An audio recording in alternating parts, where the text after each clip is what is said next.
মক্কার তরুণ ছাগল পালতো মুশরিকের বিশ্বনবী আর আবু বকর রাদিয়াল্লাহু তাআলা আনহু একবার গেলেন, যে দেখে এই তরুণ দাঁড়ায় আছে। বিশ্বনবী বলেন, আমি খুব ক্ষুধার্ত, তোমার কাছে কি দুধ আছে ছাগলের?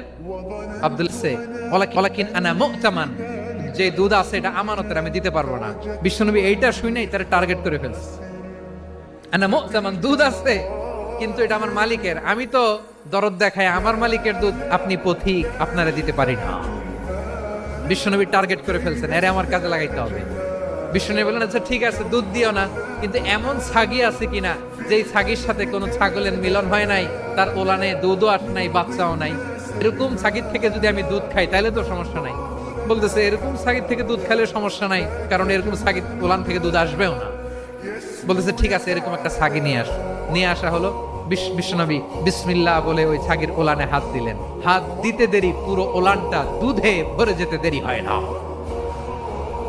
বিশ্বনবী আর আবু বকর রাদিয়াল্লাহু তাআলা আনহু দহন করে পেট ভরে খেলেন।